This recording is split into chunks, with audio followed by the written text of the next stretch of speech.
जय हिंद दोस्तों, आज हम लोग समझेंगे संवैधानिक उपचारों का अधिकार यानी राइट टू कॉन्स्टिट्यूशनल रिमेडीज। ये आता कहाँ है? हम आपको बता दें कि हमारा जो मूल अधिकार है वो आर्टिकल 12 से लेकर के 35 तक में है।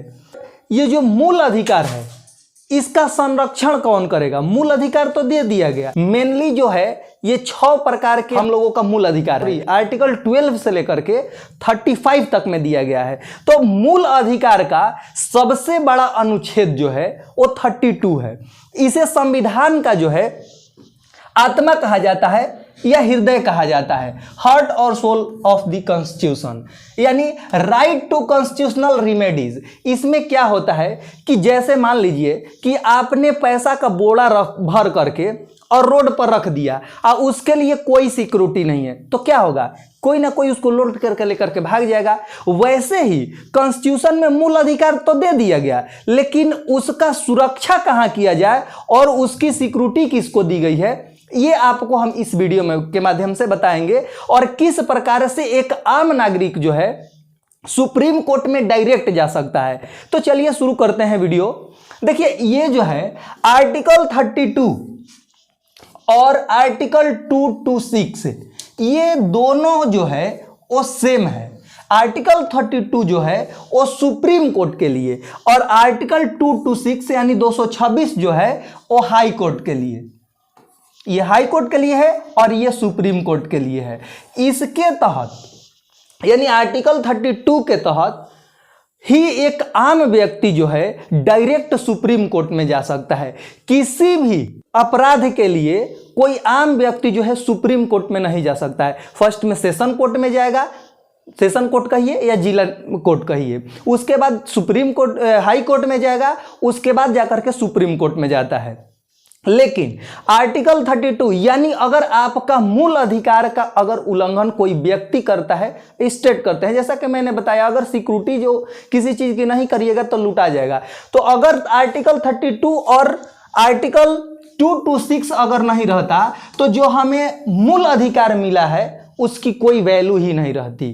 क्योंकि अगर कोई भी व्यक्ति आपके मूल अधिकार का उल्लंघन करता है तो या तो आप सुप्रीम कोर्ट जा सकते हैं या हाई कोर्ट जा सकते हैं, जो आपसे नजदीक हो। हाई कोर्ट में भी सेम चीजें हैं और सुप्रीम कोर्ट में भी सेम चीजें हैं।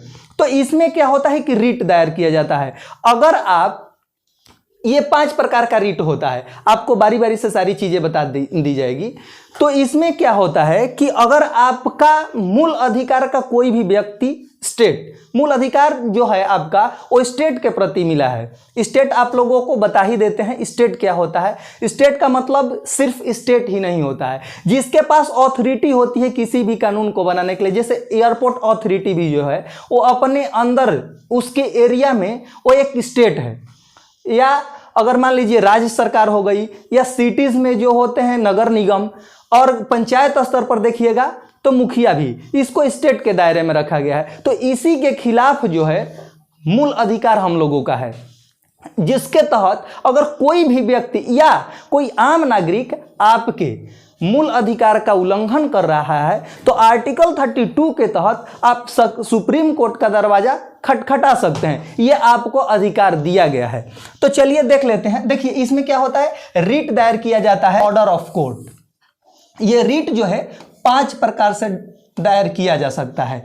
फर्स्ट क्या है, हैबियस कॉर्पस यानी बंदी प्रत्यक्षीकरण। बंदी प्रत्यक्षीकरण क्या होता है कि कोई भी व्यक्ति जो है, आप लोगों को मैंने एक वीडियो में बताया था कि कोई भी पुलिस जो है बिना मतलब का, बिना वारंट दिखाए आपको गिरफ्तार करती है तो 24 घंटे के अंदर उसको छोड़ना होता है।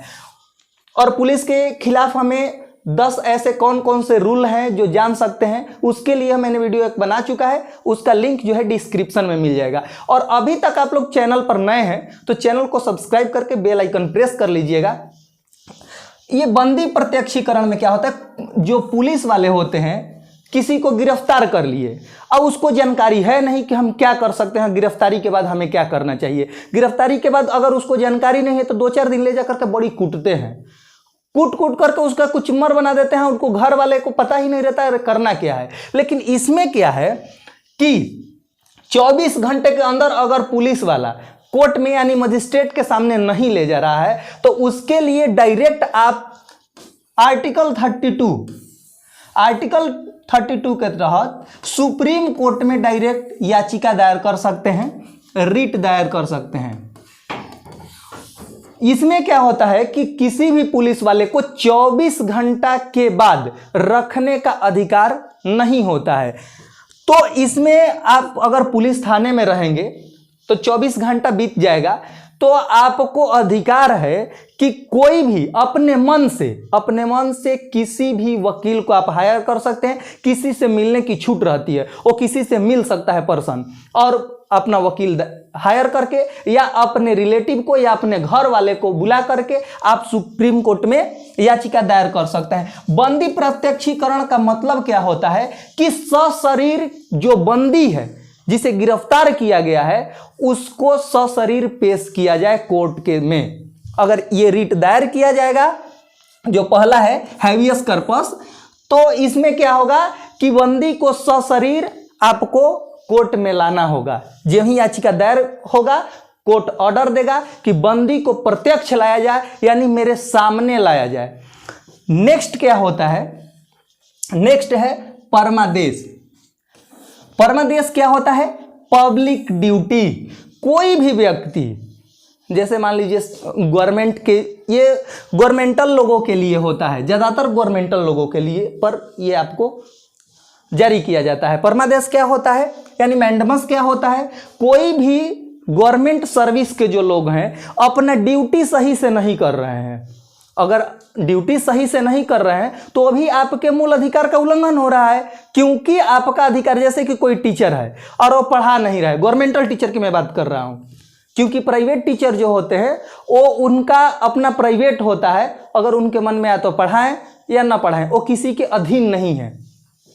लेकिन अगर मान लीजिए गवर्नमेंटल टीचर है और सही ढंग से नहीं पढ़ा रहे हैं, आप जान रहे हैं कि मैडम जो है सही ढंग से नहीं पढ़ा रही है, टीचर जो है सही ढंग से नहीं पढ़ा रहे हैं, अब्सेंट रह रहे हैं, तो वो पब्लिक ड्यूटी नहीं कर रहे हैं। पब्लिक ड्यूटी किस लिए उनको हायर किया गया है? पब्लिक ड्यूटी करने के लिए, यानी उनको पढ़ाने के लिए। या गवर्नमेंटल इंजीनियर है तो उनको किस लिए हायर किया गया है? गवर्नमेंट का वर्क करने के लिए, और वो सही ढंग से वर्क नहीं कर रहे हैं तो आपके मूल अधिकार का उल्लंघन कर रहे हैं। तो इसके लिए आप क्या करेंगे?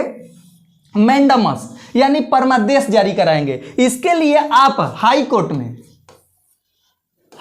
में आर्टिकल 226, जैसा कि मैंने बताया था, आप याचिका दायर करेंगे, रिट दायर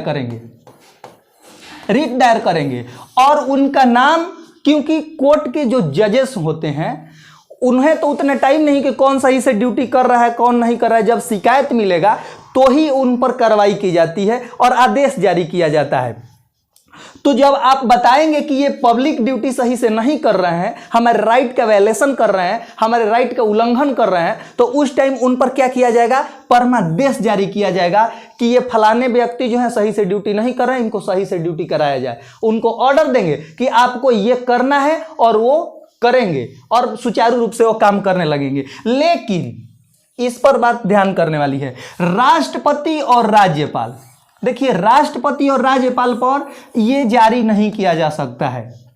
क्यों नहीं किया जा सकता है? क्योंकि आप लोगों को पता है, और एक वीडियो में मैंने बताया भी हूं, कि राष्ट्रपति जो है कोई भी काम अपने मन से नहीं कर सकते हैं, खुद से वो काम नहीं करते हैं। उन्हें कहा गया, बस अगर देखा जाए तो एक मूर्ति के रूप में है। वो जो उनको कहा जाएगा, जो बताया जाएगा, वो करते हैं, सिग्नेचर करते हैं बस। और वो भी किसके? मंत्री परिषद के सलाह पर करते हैं। इसलिए वो पब्लिक ड्यूटी के लिए आप उन पर मैंडमस नहीं जारी करा सकते हैं, परमादेश जारी नहीं करा सकते हैं। ये बात ध्यान देने वाली है। चलिए, नेक्स्ट क्या है? नेक्स्ट होता है प्रतिषेध यानी स्टे ऑर्डर। मान लीजिए कि कोई भी व्यक्ति है, मान लीजिए पुलिस वाला है, ये कोर्ट के प्रति होता है, ध्यान रखिएगा, ये आम नागरिक के लिए नहीं होता है। कोई भी कोर्ट, या सेशन कोर्ट हो या हाई कोर्ट हो, यानी सुप्रीम कोर्ट का तो नहीं, सुप्रीम तो सुप्रीमेसी है सबसे, सुप्रीम कोर्ट के जो नीचे हैं, इसके बाद सेशन कोर्ट होता है। ये सेशन कोर्ट हो गया, ये सुप्रीम कोर्ट हो गया। तो सेशन कोर्ट जो है वो किसी व्यक्ति को पुलिस गिरफ्तार करके उस पर केस चला रही है, और मान लीजिए कि वो केस जो है उसके जुरिडिक्शन क्षेत्र में नहीं है, यानी उसके क्षेत्राधिकार में नहीं है, लेकिन उसमें याचिका दायर कर दिया गया, उसमें केस में सुनवाई चल रही है। तो जब केस में सुनवाई चल रही है या किसी व्यक्ति को गिरफ्तार कर लिया गया और उसका मान लीजिए कि डिस्ट्रिक्ट दूसरा है, या मान लीजिए स्टेट ही मान लेते हैं, यूपी और यहां हो गया बिहार, तो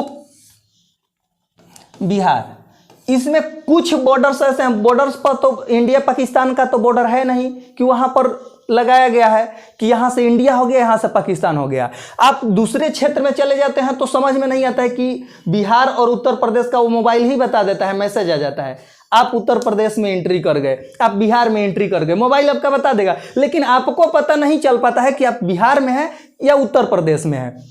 और मान लीजिए उत्तर प्रदेश में कोई भी कांड हुआ या कोई भी अपराध हुआ, और उसका तो मान लीजिए इलाहाबाद हाई कोर्ट है या लखनऊ का जो बेंच है वहां पर चलना चाहिए, लेकिन क्या हुआ कि बिहार यानी पटना के हाई कोर्ट में सुनवाई चल रहा है, तो वो नहीं कर सकता है। आप इसके लिए क्या करेंगे, आप डायरेक्ट सुप्रीम कोर्ट में जाएंगे और स्टे ऑर्डर, उस पर रोक लगाना। क्या सुप्रीम कोर्ट क्या कहेगा कि भाई तुम्हारा क्षेत्राधिकार का नहीं है, तुम्हारे जुरिडिक्शन क्षेत्र का नहीं है, जुरिडिक्शन एरिया का नहीं है, आप इसको नहीं कर सकते हैं, और वो क्या करेगा, स्टे ऑर्डर कर देगा। या कोई जिला का मामला होगा तो जिला वाले हाई कोर्ट ही निपटा देंगे कि ये तुम्हारे जिला का नहीं है, ये दूसरे जिला का है, तो दूसरे जिला का है तो दूसरा जिला सुनवाई करेगा।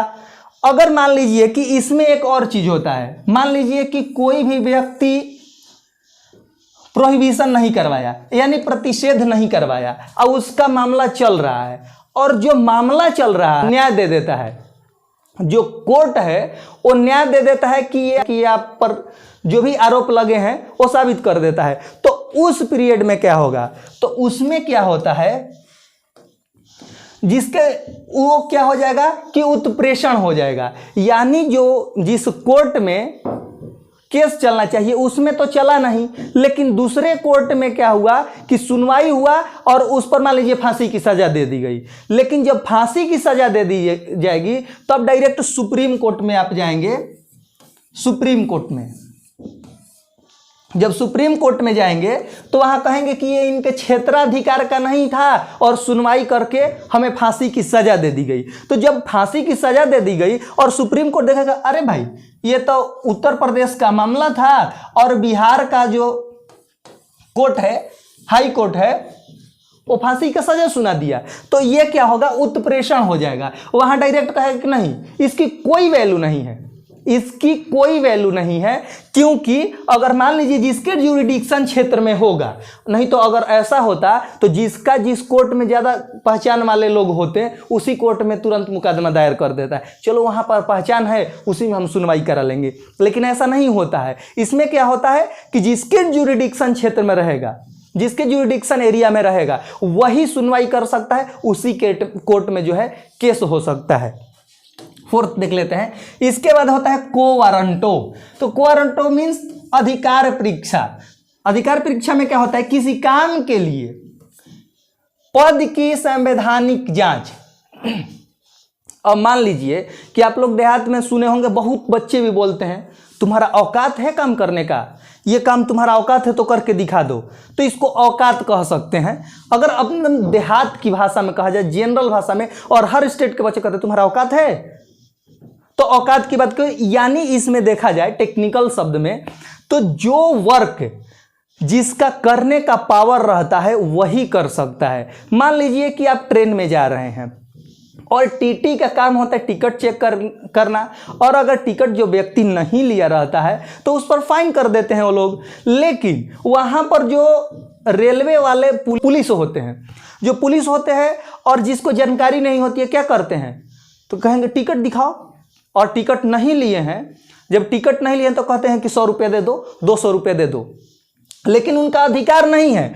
उनका अधिकार क्षेत्र वहीं तक है कि बस वो जांच करेंगे कि आप कोई संदिग्ध वस्तु तो नहीं लिए है ना, यही उनका, और आपकी सिक्योरिटी के लिए है, ना कि वो टिकट चेक करने के लिए है। तो आप समझ गए होंगे कि जिनका काम होता है, जिस एरिया तक, जहां तक उनके काम करने की क्षमता होती है, वहां तक अगर काम कर रहे हैं तब तो सही है। लेकिन अगर वो आपसे आप बता रहे हैं कि नहीं ऐसा करिएगा तो हम नहीं देंगे, चाहे पैसा नहीं देंगे, और आपको बाहर निकाल लिए और वो भी फाइन मार दिए, मान लीजिए कि वो फाइन मार दिए, तो वहां पर आप क्या करिएगा, को वारंटो आप सुप्रीम कोर्ट या हाई कोर्ट, अब आप जाएंगे और कहेंगे कि ये जो कांस्टेबल हैं हमारा पैसा ले लिए हैं या इनके अधिकार क्षेत्र में नहीं था, वो काम कर दिए हैं, तो क्या करेंगे कि उनकी जांच की जाएगी, अधिकार परीक्षा, यानी जो उनका अधिकार है वही वो काम कर सकते हैं,